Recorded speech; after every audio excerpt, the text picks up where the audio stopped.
ceasefire understanding. The second issue is, as far as the military is concerned, military is always ready to make sure that this ceasefire understanding is never broken because it's in interest of both the nations. But if it is broken at any point of time, हम ईंट का जवाब पत्थर से देंगे. देखिए, जहाँ तक ड्रोन का सवाल है और काउंटर ड्रोन, तो ये दोनों ऐसी टेक्नोलॉजी जो बढ़ती रहेंगी और आगे आने वाले दिनों में ये दोनों तरफ से इस पर कार्रवाई होती रहेगी. वो ड्रोन भेजने की कोशिश करेंगे, हम काउंटर ड्रोन इक्विपमेंट लगाएंगे. तो अभी हम क्या कार्रवाई कर रहे हैं कि हमने जगह जगह पर काउंटर ड्रोन इक्विपमेंट भी लगाया हुआ है और हम उन जगहों को भी देख रहे हैं जहाँ पे ये ड्रोन इक्विपमेंट ये गिराता है, वेपन्स गिराता है.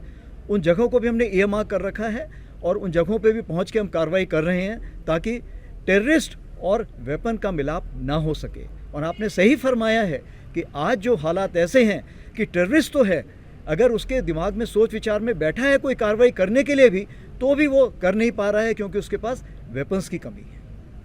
जहाँ तक दूसरा सवाल आपने क्या पूछा था, टेररिस्ट कितने एक्टिव हैं, फिगर अगर आप शेयर कर सके जम्मू कश्मीर में फॉरेन टेररिस्ट. जहाँ तक टेररिस्ट का सवाल है, अगर मैं कहूँ कि लॉन्च पैड पर कितने टेररिस्ट अगर बैठे हुए हैं, तो हमारे पास लॉन्च पैड पर तकरीबन, मेरे पास जो फिगर है, ये तकरीबन फिगर जाता है 160, जिसमें तकरीबन नॉर्थ ऑफ पीर पंजाल 130 हैं और तकरीबन 30 के आसपास यहाँ पे साउथ ऑफ पीर पंजाल होंगे.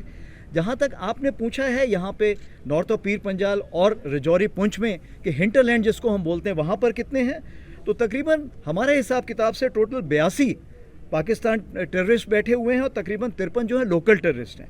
परंतु इसके अलावा चिंता का विषय ये है, जिसको हम बोलते हैं क्रिमिनल्स टाइप की जो एक्टिविटी करते हैं, जो कि आइडेंटिफाइड नहीं होते हैं, वो तकरीबन 170 टेररिस्ट हमारे पास ऐसे हैं. तो टोटल 300 की मैं नफरी बताना चाहूँगा जो आज के पूरे एरिया में फैली हुई है. परंतु हम यकीन कर रहे हैं, इंश्योर कर रहे हैं कि वो किसी प्रकार की कार्रवाई ना कर पाएँ. देखिए, सबसे बड़ी चीज़ ये है, सद्भावना जो है वो इस अवाम के लिए है.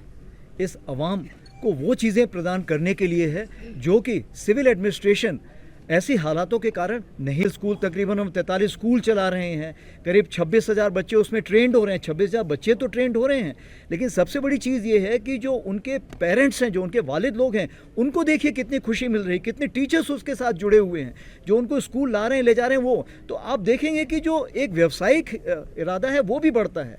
सद्भावना के अलावा सबसे बड़ी चीज़ ये है कि जो फ़ौज यहाँ पर बैठी हुई है वो लोकल इकॉनमी को बहुत ज़्यादा बढ़ावा देती है. उदाहरण के तौर पर जैसे लद्दाख के एरिया में कम से कम एक साल में 500 से 600 करोड़ की हम इकॉनमी में बढ़ावा देते हैं. अगर हम सिर्फ जम्मू कश्मीर की बात करें तो 1500 से 200 करोड़ 1500 से 2000 करोड़ का हम इकॉनमी में योगदान देते हैं जम्मू कश्मीर के. So two parts of the question. One is that already you have achieved a lot of success so far as the kinetic operations are concerned. Can you highlight the non-kinetic components of the army here in Jammu and Kashmir that we are focusing on? The non-kinetic arm, which is called, it means that we have to synergize with the government schemes. And if you see, there are large number of schemes of the government which have already been announced. So what we do, we sit down with the Lieutenant Governor Saab, we sit down with the civilian administration, we sit down with the prominent citizens of the state, and thereafter we discuss with them that what all we can do in what form. For example, the movie hall which has come in Kashmir, in Srinagar, it is on army land. Similarly, in Pulwama, where you couldn't have seen, ever thought that people will go for a movie, we just placed a movie, Chak De India, and we had to run 2-3 shows. So what I am saying, all the, whether it's a Jal Shakti, Nari Shakti, you name a scheme, and we are part of that.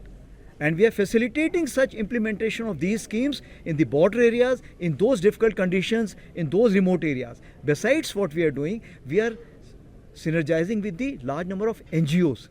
They have the money, they have the intent, but they don't know how to implement those kind of schemes. So here we come in a big way.